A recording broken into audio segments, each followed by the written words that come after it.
you very much, guys. Oh, I love that. The Fisho, Crepo, D-Man banter. I could listen to it all day. But I'm going to listen to my experts because we had a different game on our hands here. ROCCAT, of course, winning convincingly again, but coming out with a comp that maybe, well, they challenged themselves a little bit more with this one, I would say, Dexter. I mean, yeah, first rotation, Corky, Lee Sin were very good. Jarvan was banned, so not much too surprising there. But I think the fifth pick was a bit risky in my eyes, but yeah, I mean, that was showing off, I think. And then, yeah, he did some really good things, Rio, some roams, and had like a CS lead over Syndra at 10 minutes, I think. So he did really good, I think, for Rio. And then the communication between him and his all lanes was very good, actually. I wouldn't, when I first thought, like, yeah, he's subbing in, he's Korean, he has a language barrier, I don't think he will like mesh that well with the team, but his communication seems to be actually pretty good, and his roams were actually good. I think a lot of the roaming, though, is kind of at fault for Dolphins. There was a couple times where Rio would roam, and he ran over not one, not two, but three wards, and then he would sit on the ward, and then they would see him there, and they wouldn't react accordingly to it. So I don't know. They just didn't know how to deal with the roams. Like, do we send like more people at him? Do we just like run into him and die? Then the jungler backing off, doing his camp instead of yeah. I mean.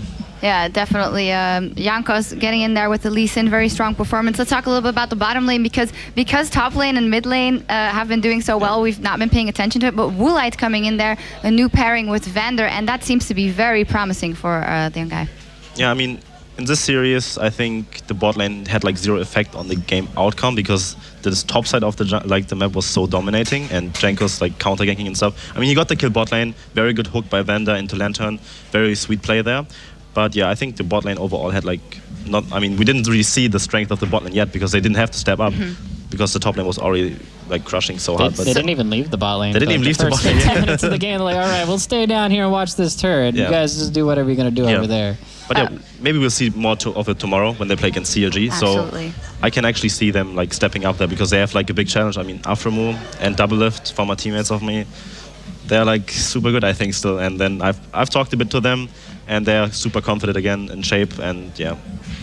It's going to be a fantastic matchup indeed. And the first, I want to say, bigger test for ROCCAT coming into this one. I do want to talk a little bit about the Dolphins because they weren't doing that bad, all that bad actually in the beginning of the game, early game. Jax actually held his own pretty well, Saint. Well, a lot of that is from just doing the level 2 cheese with Jax, which is really popular in a lot of top lanes where they kind of have like a weaker early game, so you want to get out of the levels. Like, he came back to lane, he did the cheese, he got to level 2, he came back to lane with 4 potions and a ward.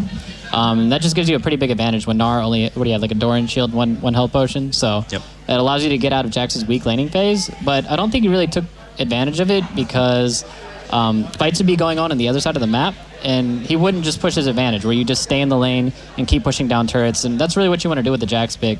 There's a lot of times where he just roam aimlessly around the map, and it didn't seem like he knew what to do with that pick.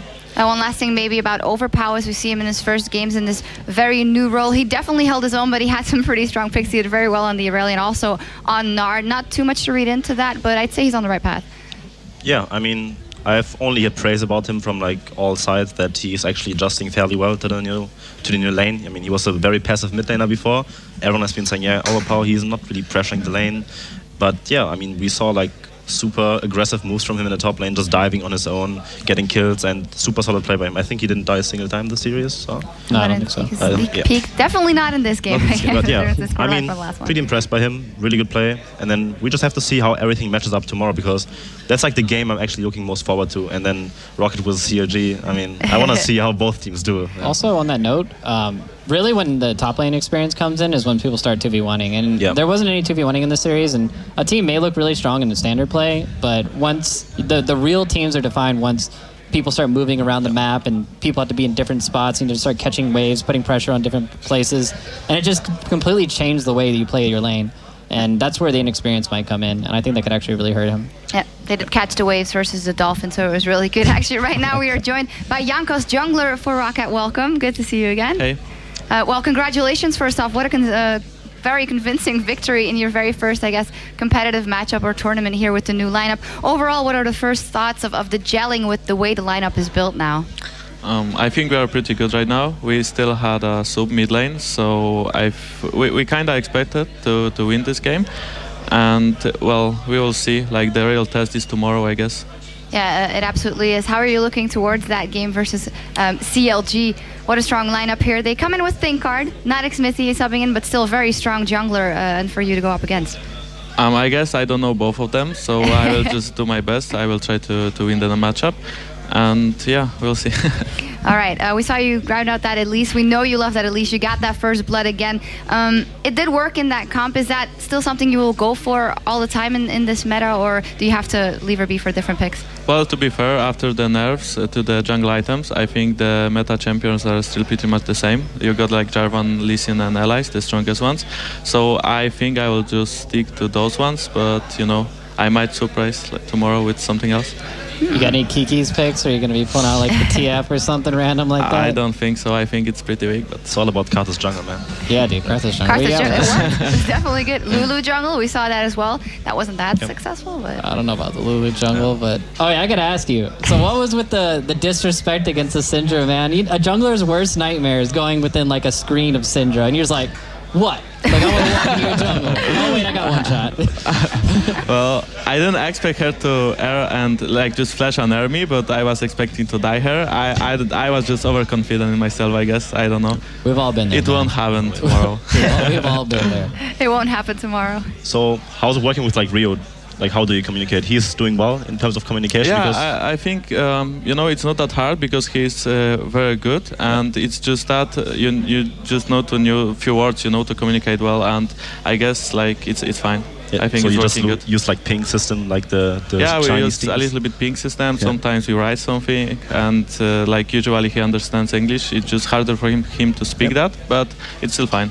I actually saw him He's- smiling for the first time after the game, so Yeah. he seems to be in a really good spot there. Yeah. And it also looks like you guys are just gelling with him pretty well. He is just a sub for now. I'm not going to make you throw any team strats out here, but it does seem like he's gelling well within the team as well. And seeing how you have those changes, talk me through how it is to work for you as a jungler with those new players and players moving to new positions, especially Overpow, who had some great games, but for you it must also be an adjustment.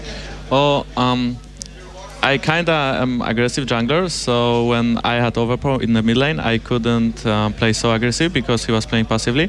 And now when he moved to the top lane, he's a lot more aggressive, and he actually wants to make plays with me. And Rio is pretty much the same, so I can trust them, I can invade enemy jungle, and I know that they will help me. I know that we can just kill everyone, so I'm pretty happy with the changes. Does absolutely seem so. Is that something you guys as a team told Overpow to be more aggressive in that top lane? Is something he developed on his own? Is just the meta that shifted? I think Overpower played a lot of top lane in solo queue even before we made him top lane. So I don't know, he just knows how to play this lane, and we didn't tell him anything, he just knows it. Finally, the other change that was, of course, in the bottom lane, Selliver let go, and you have Woolite there, the new talent coming in the bottom lane with Vander. How is that working out? He had huge games as well, and it does seem like he's faring well in you guys' team. He's playing super aggressive as well, and I really like that. Selliver was kind of more passive, and Woolite is just, you know, super aggressive. He likes to make plays as well, and like, you know, sometimes he dies for no reason, but usually like when he goes in, like he just, you know, go nuts and he just kills everyone. So, you know, it's super good to play with him. All right. How are your eyes set on the prize here? All of the people that I've spoken to that have some insight have said ROCCAT is incredibly strong right now, and you must feel it that you have a real chance of grabbing the title here. Well, I'm not going to underestimate my opponents, and I heard CLG is super strong as well. I know some of their players, I guess, except for the jungler, and we will just try my best, I guess. You know, I think the real test is tomorrow. I don't think like if we win tomorrow, I think the final may be like even easier than semi-final. So I guess we need to, you know, put up a good show tomorrow and just try our best. Yeah, absolutely. Definitely not get too overconfident knowing there's a long way ahead. 3 junglers here, and you guys don't want to grill each other. What's up with that? You already said everything.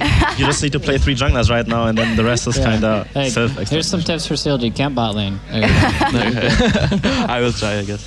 So generally, how are you faring? You said that not that much changed, so for you it's pretty much business as usual, and Stalker's Blade now item of the month. Yep. I'm trying to get some pro tips here. I got you. What do you think about Rek'Sai? Rek'Sai, I think he's pretty strong, but you know, you can't play him yet, and I think I will spam him after the IEM. And like, if you want a little bit of insight, of the jungle. After the AoE smite item nerf, I think it's still worth it to go for it sometimes. But when we play so aggressive, it's kind of better to get the blue smite item and just camp the lanes, you know. Just try to use it every time you have it and try to gank, like play super aggressive. And then the white smite is kind of useless, and the red one after the nerfs is as well. I agree. Like we have seen, even in OGN and other regions, everyone is just rushing this Stalker's Blade, like the blue enchant on every single jungler. Just get the 375 gold, right? And then just instantly upgrade it and then try to gank.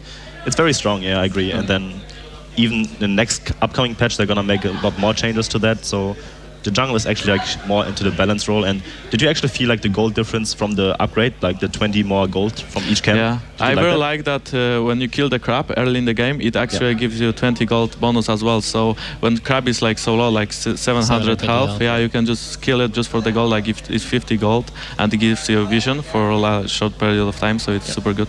All right, fantastic. Well, thank you very much, Jankos. Congratulations. We'll be seeing you tomorrow, of course. And as for now, we're going over to an interview because Carmack is standing by with Dignitas's manager.